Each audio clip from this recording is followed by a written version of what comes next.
தனது பெயரை பயன்படுத்தி ஊடக அறிக்கைகளில் தவறான தகவல்களை பரப்பும் பொறுப்பற்ற தரப்பினரை PKR உதவித் தலைவர் டத்தோஸ்ரீ ரமணன் ராமகிருஷ்ணன் கண்டித்துள்ளார். எந்தவொரு அதிகாரப்பூர்வ ஊடக அறிக்கையாக இருந்தாலும் அது தனது அலுவலகம் மூலமாகவோ அல்லது அதிகாரப்பூர்வ சமூக ஊடக தளங்கள் மூலமாகவோ மட்டுமே வெளியிடப்படும் என தொழில் முனைவோர் மற்றும் கூட்டுறவு மேம்பாட்டு துணை அமைச்சராகவும் இருக்கும் ரமணன் கூறினார். விரக்தியடைந்த பொறுப்பற்ற தரப்புகள் தங்களின் அரசியல் ஆதாயத்திற்காக இதுபோன்ற செயல்களில் ஈடுபடுகிறார்கள். எனவே பொதுமக்கள் எச்சரிக்கையாக இருக்க வேண்டும் என அவர் வலியுறுத்தினார். அவதூறு விஷயங்களை பரப்பும் செயல் தற்போது பரவலாகி வருகிறது.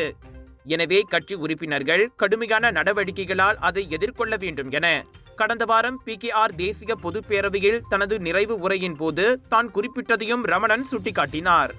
டாக்டர் அப்பாராவ் சன்னாசையின் த ரப்பர் எஸ்டேட் பாய், பால்வெட்டியின் மகன், பல்கலைக்கழக விரிவுரையாளரான சுயசரிதை.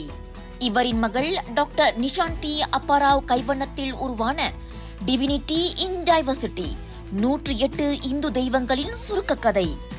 தந்தை மகள் படித்திருக்கும் இந்த சிறப்புமிகு நூல்களை உடனே வாங்கி படியுங்கள்.